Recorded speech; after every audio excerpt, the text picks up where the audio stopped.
In this video, we are going to cover a full guide of how to build a content-first marketing team in 2026, no matter what the size of your org is. We are going to cover this from the smallest to the largest of companies. I'm going to go through examples, small and large, to kick this off, of all kinds of brands that are going media company first. We've all heard this trend you love to talk about on LinkedIn, every marketing guru, that brands are media companies now, but no one talks about how you actually execute it tactically. So after those examples, I'm going to talk about how to build a marketing plan in the content world. What does your team look like? What are the goals to give that team? What are anchors? What are goals? So you actually have the ability to navigate if you're pivoting to this new world, starting from scratch, or just want to understand your place in the world as a creative and a marketer in this brand as media company era. And I've been involved on this on every level. I started as a content creator when I was an SVP of marketing, and I was pivoting my more traditional marketing org to have to think like this, and it was hard. Recently, I advised on the build out of an entire studio system for an existing brand that wanted to bring its expensive six-figure productions in-house, working through everything from their gear to the facilities to what staff would look like. And I saw that every single time they brought in a traditional media professional,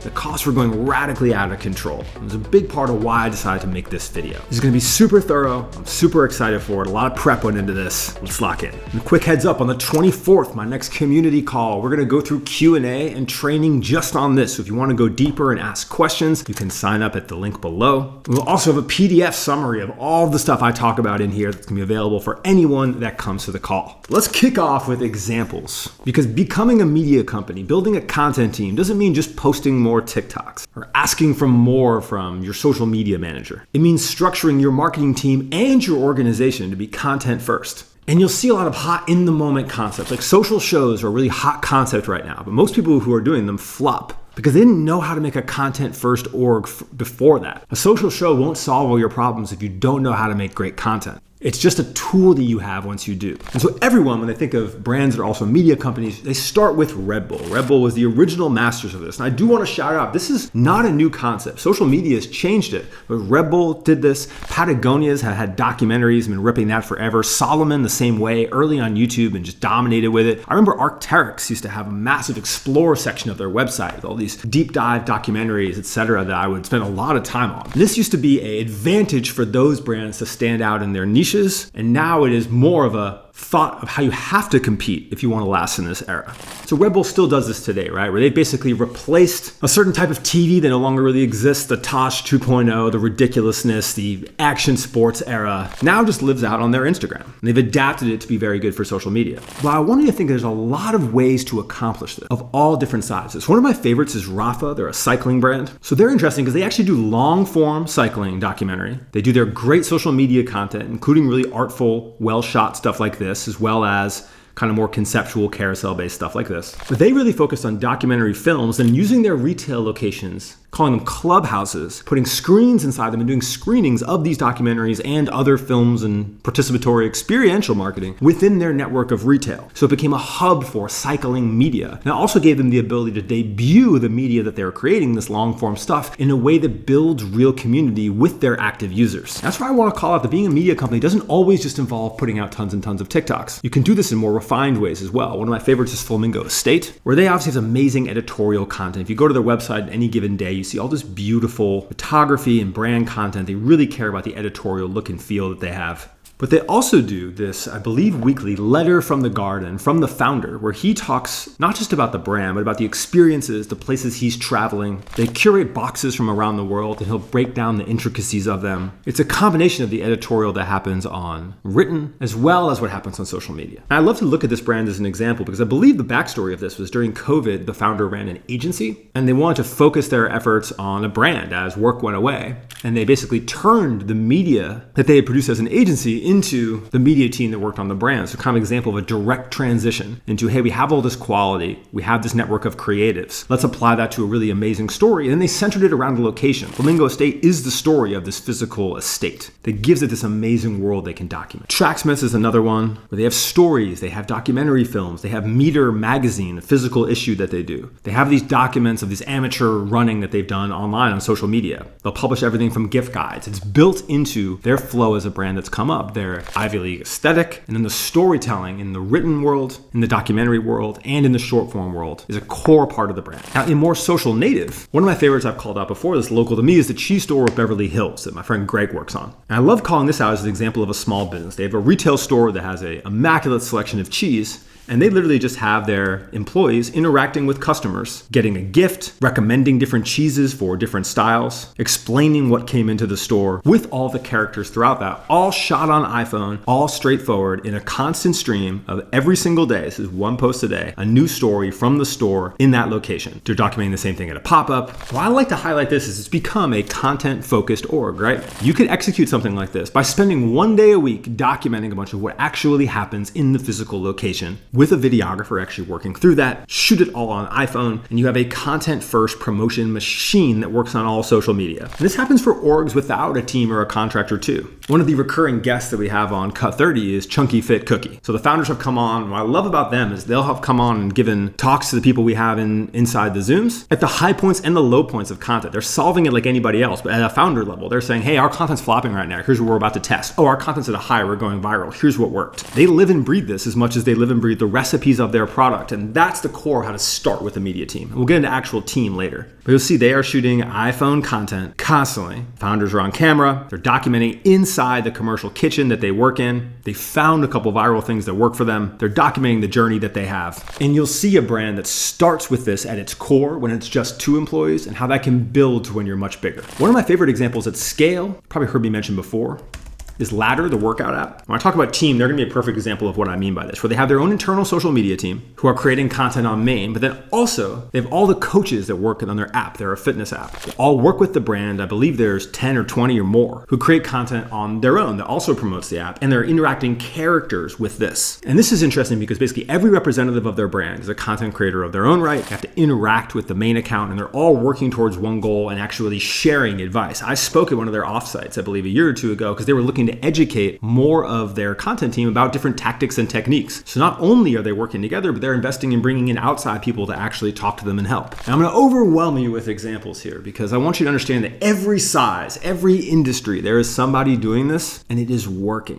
Rarefy, number one of my favorites, are taking all the stuff they sell. They're a curated marketplace. This is such a good strategy for anything like secondhand or anyone who runs a store or distribution operation. Every big retailer, Nordstrom, Quick Trip, 7-Eleven, like has the best opportunity to act on stuff like this. But Rarefy will go break down the history of the different pieces of furniture that they have in-house with their team members in all of these different ways. They have an infinite library of their own products to work from. And then perhaps the best, who I look at kind of as the gold standard of this, is Represent. So Represent has done this in long form and short form excellently. So not only do they have the Represent YouTube, George, the founder, has his own YouTube. They have a 24/7 YouTube for their athletic side, where they've created the persona of the brand and they're documenting it there. They also created the persona of the founders. Then you go to their actual social media, you have the Represent core social media, very kind of straightforward clothing brand content executed at a high level, lifestyle, lookbooks. Then you have the founder content that's a little more personable, storytelling, showing both behind the scenes and all the action. That's arguably more important than the core brand account. And they're not just doing that from George and the charismatic leader angle, they're also doing it from his brother Michael and the creative angle and the design angles. You get to see all of that happen and the core account, and they are the embodiment themselves of what the brand looks like. Multiplied then by all the other characters in their story, the people that they sponsor. And you'll see if you are on TikTok and you interact with Represent, you're gonna hit with an onslaught of sponsored TikToks from them, of creators of all kinds, small to large, doing sponsored fit checks that they're running through Spark Ads. It's a sophisticated media system operating at the highest level on short and long form on all networks, personal brands and core brands, and what a modern media company looks like. And it takes a lot of planning and time and dedication and obsession to execute at that level. We're going to talk about events at the end of this, and I'll tack on to Kosis and Merit and a few that do well there. But I'm going to end with an example for software and an example in the agency world. So Cluely changed how everyone markets software. Cluely has done a number of different things in terms of spinning out tons of accounts. Obviously, they're much talked about. And they're one of the examples of someone whose marketing goes further than their product, right? They don't have a product anyone's buying, arguably a product that works. Maybe they're doing okay, but their content's incredible. They built a machine that whenever they do find that fit, they'll be able to work into. Now you see 100 software companies who are copying this. And there's a website for this, Social Growth Engineers, that documents a lot of this really well. But they are going and creating episodic, funny content around the Cluely world. And they're doing this again for software. So Why I want everyone to think there's no way this can't work for whatever program you're on, right? If you remember, I'm a recurring face on the Cash App social media. Whether you're in finance, whether you're in software, it works. And the last example I'll give before we dive into the tactics side of this is on the agency side. So many of you are familiar with Darkroom, who I've interviewed their founder on this channel in my Art of Advertising video. So they have a world of creators on their account too. So you'll see Max, noted Cut 30 grad, is a recurring creator they have on there. 600K on this video. Tatum, another Cut 30 creator, has recurring content on there. They're collaborating with people to help them make media about the core niche. They design my carousels and we collab post on those carousels. So basically, if I do a carousel about the art of the marketing campaign, they're a collaborator on it. They're also gaining the followers, someone who provides a decide inside this niche. So they decide to build the world around the creator economy, which is something that they believe in as an agency. And we'll talk about this when we get to team, but finding an agency that understands something like this, the way someone like Darkroom does, that runs your paid or runs your email, that understands the creator flywheel of this, the storytelling, the media co-component, and then can use those assets to make you money, is a core part of understanding how this new marketing world works, not just the actual content creation. But anyway, now that we've walked through a ton of the examples, I'm going to explain the actual world of how all this marketing works and ties together. I'm going to go through what you need to do it and the team that needs to create it. And then we're going to talk about goals and anchors. First, let me explain the world. So every marketing org needs to look at what they're doing like this.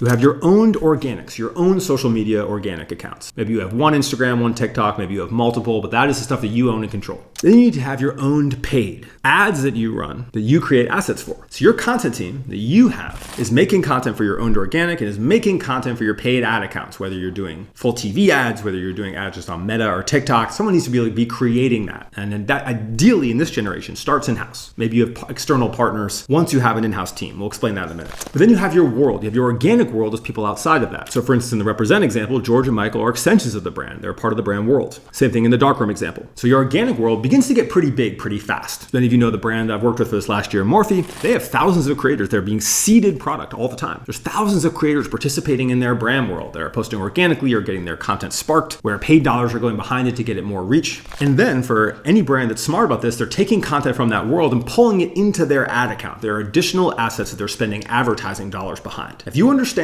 that core thing, you understand how this new marketing world works. Because the efficacy of this is so much higher than basically any other media buying that you can do. Creating a flywheel for this is the marketing. And then you have the conversion aspect of that. What are the landing pages that people go to, whether that's the product detail pages or pages to sign up for a call or get a free download, whatever it is? How good are those pages? What are its messaging? And then what is your communications, your email and your SMS that go out? And how are all this intertwined? You have the same assets, the same characters, the same media, the same faces. How do you fill up your email automation and your email marketing with the content that you're making inside the rest of that I just discussed? That is your marketing world. And everything outside of that, anything else you are considering doing, trade shows, buying banner ads on whatever, sponsorships, any of this, forget any of that until this part is a money-making machine. Because any industry that you are in, from a retail store to a fashion brand to financial services to legal, this is the flywheel that gets you the most results for the least dollars in a combo of organic and advertising that is extremely scalable. And once this is a money printing machine for you, you can expand outside of it. Now we're going to talk about the team and what you need to get it together. But first,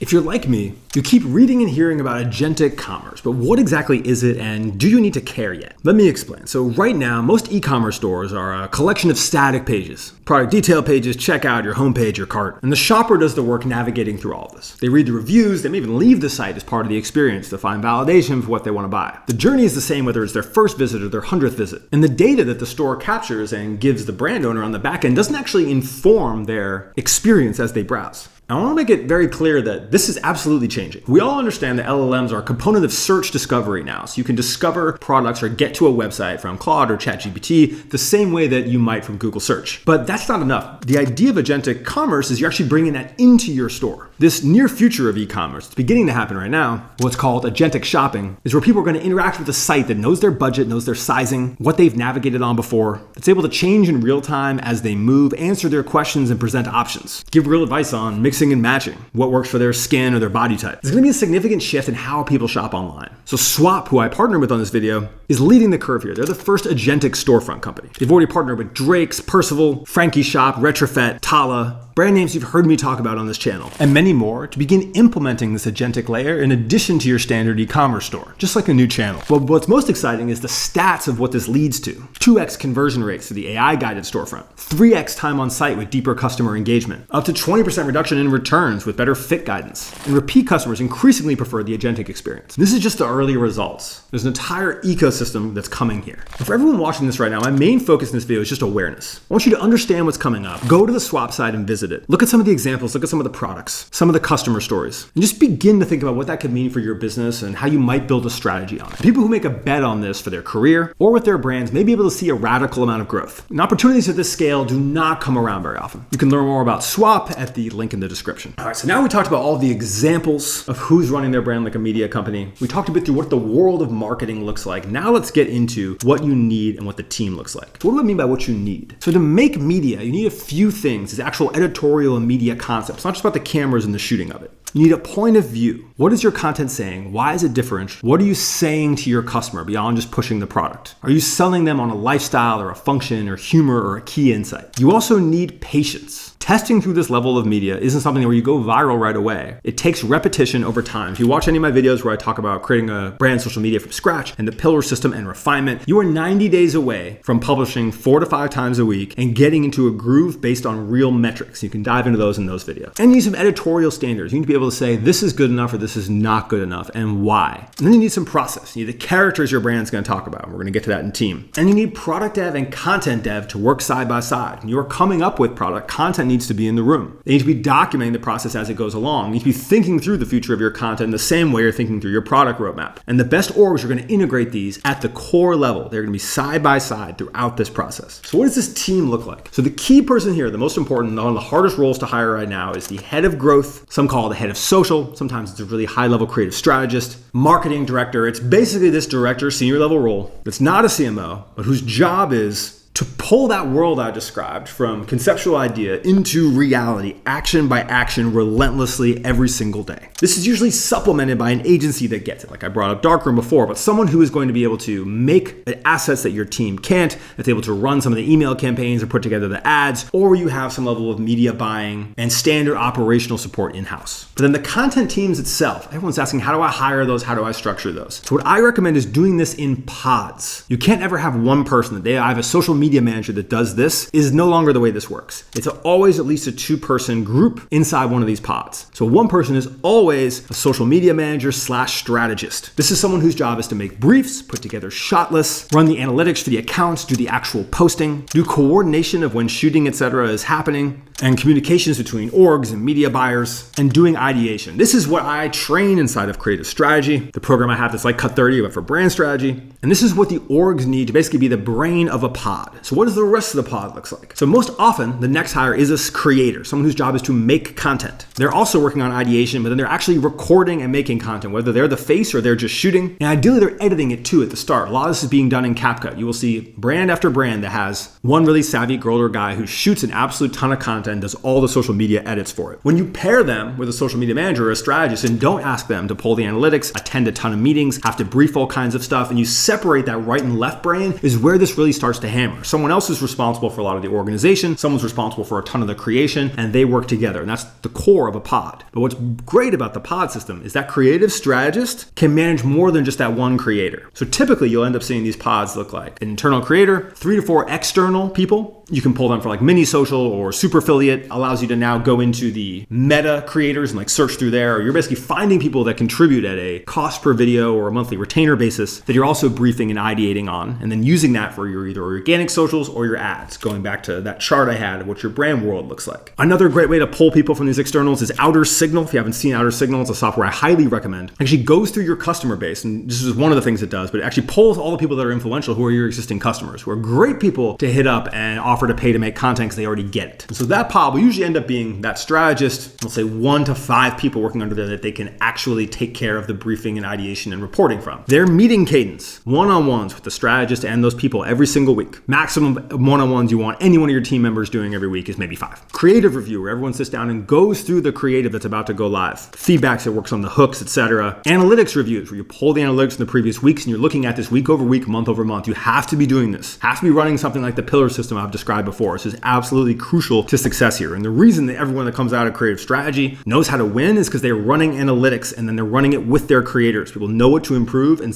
testing and saying, yes, this worked. No, this didn't. Research, where everyone's reviewing the links and ideation and stuff that they have. And use some sort of product management tool to tie this together. It doesn't matter what it is as long as you have it. I run a ton in Notion. At Gel Blaster, when we were running an org like this, we did it all in ClickUp, Monday, Asana. It truly does not matter. You just need to have the tool. And at the end of every week, the social media manager or the strategist goes through and they actually go through, okay, what did every creator do? What are all the assets that came out? What is on our schedule for next week? And they recap that to their team and to management. Everyone understands what's happening in the media company side of this. That's when you begin to get a machine. And what's beautiful is you then get multiple pods. You will see the smart org start to have multiple of these, where you have their strategist or their manager. They have a couple people of them creating content they're getting briefed into and reporting on. And all of a sudden you might spin a second one up for TikTok. Or, hey, we're going to do the founder content, right? There's a videographer that follows the founder around. There's someone that's helping strategize that. There's an editor that works on it. All of a sudden you're beginning to put a pod together in that combination of creators, outside creators, editors, shooters, whoever can put together a particular size of media around this. And once you start to get multiple pods, you may begin to have shared resources. You can look at your marketing org as pod, shared resources. Editors become a shared resource because they can work across everything that you have. Designers become a shared resource. Someone needs to brief them. You can be hiring people off Contra for this. We're hiring more designers than ever off of there. None of these mentions I have of software are affiliate or anything like that. I'm just mentioning the stuff we actually use. Production, you end up getting a producer who's working on the objects and the settings and the booking of places and things. A lot of times that can simply happen at the pod level, but as you begin to become a bigger org, it may be worth having someone dedicated to that. This is what you'll see when you start getting into 20-person teams. And then you want leads. Someone leading e-com related repurposing. Hey, all these pods are making all this content. I want to make sure everything being generated and seeding and influencer and all these different other aspects of the org are all going back into content. Someone who leads channel comms. Hey, I want to make sure our marketing is supporting all of our channel partners. I'm communicating all the things our marketing is doing to those channel partners and the people we sell with. And eventually you'll end up with an actual creative director, where someone who has a vision for what all this looks like can help coach the creative strategist, can help put a comprehensive vision and standards into place, and has an extremely hard job to find the right people for. And that's what the team looks like. And it complements your traditional marketing org. You may have a media buyer, you may have an e-commerce operations person, you may have an email, you may have an influencer marketing person, or any of those going out to an agency, complemented by this media pod system. So what do you actually ask them to do every week? Let's get into goals. Your goals: net new creative in the ad account. You want new ads that are published every single week. I'd say a good goal for a pod, even if it's 2 people, is 10 really strong concepts a week in the ad account or on organic social. It's also worth it when you get out from beyond those first 2 people to have a unique concept to your team with traction. The way we saw Cheese Store Beverly Hills is a couple really unique things that they show. You want a unique, repeatable thing. Your goal should be to get your team trying that and basically trying new ideas at that until they lock it in. A social show, a founder series, whatever it is. And you're going to test into something like that, basically like a film. You try a pilot, you 4 to 6 test episodes of something, then you iterate on it to improve it. You'll see wildly different amounts of creative depending on what the brand or the org is like. Some people will be doing hundreds of ads, some people will be doing a handful for these strong ones, but a good starting point is 10 unique assets. Let's just say 5 in the ad account, 5 that are going on organic, of which some are also repurposed in the ad account, is an excellent place to start. And you'll end up seeing orgs that do far more. And then last, what are the anchors? How do we build the rest of our world around this? What makes this unique or what makes this work? So fame is always helpful. A celebrity, anyone you can work in on that. Influence is another one. If you'll be able to tie an influencer into this at any level, the way All Saints has done their recurring series with a really famous influencer in their niche, and he anchors some of the content they have on organic. If you have an amazing story that you're able to tell, if you have different production elements, the way we have a set, the spaces you have, the way Chunky Fit was filming inside of this commercial kitchen, tells a certain story for the brand. I love to call it Exotic, where he's basically showing his house and his lab and his personal collection of fragrances is a big key part of the story of that brand on social media. And then events. A brand I love to call out is doing real great world building around events is Kosas. Kosas is a great example of this. They have their core social media, they have their influencers. Their founder has developed social media. She didn't start as an influencer and does it really well and tells a certain side of the brand in a compelling way. And then they do brand trips. They've invested fully in. We're going to get influencers out there. We're going to create this cultural moment that's unique to us. And it's not like a huge brand like Tarte doing that. It's an upstart brand that's gotten somewhere. Merit is another great example example of this where they're doing these like smart little activations. Like they were doing editor deliveries on branded Vespas during Paris Fashion Week. An excellent example of those branded Vespas and delivery drivers is not a 100K investment, right? Significantly less than that. And they're documenting it for content and they're getting the actual use out of it. Now I'm going to end on gear because I just went through this exercise where people are recommending like buying this ridiculous equipment to do this stuff and how many people you need to have on set. And I cannot emphasize enough that you can do this with an iPhone, an Osmo, and some decent lights. Amaran 300s I'm filming this on. If you do need something, a Nikon ZR and FX3, if the REs are coming out or people want reds, you're going too far. Stop. Use that money elsewhere. Give your team gear and an excuse to learn. This is the social media era. The emphasis has to be on workflow, speed of in-camera to usage. If you can cut down editing because you're actually shooting, you're not even shooting log, you're shooting with color because it's just going to go right to social anyway. Fast editing. Workflow is everything. Optimize for that. But anytime you have like a sound specific person, there's more than 2 to 3 people on the shoot team, anything with those hours doing color, you are losing. It is not that era. I cannot encourage you enough to be focusing on this in a different way. So like I mentioned, I am doing a community call where I'm going to answer all of your questions around this. You can hop on here. It's the 24th. It will be recorded. And we're going to do basically Q&A around building these modern teams and thinking through this world. Anyone that comes to that too, we're going to summarize all of what we have here in a PDF, all the examples, all the tactics, all the charts. And you can sign up for that link below. Next week, a bunch of my Japan content is going to start coming out. So I'm super excited for that and for you to check out a bunch of what's happened there. If you have questions about this, drop them because I'm going to hit a bunch of them in the webinar. And as always, thank you so much for watching.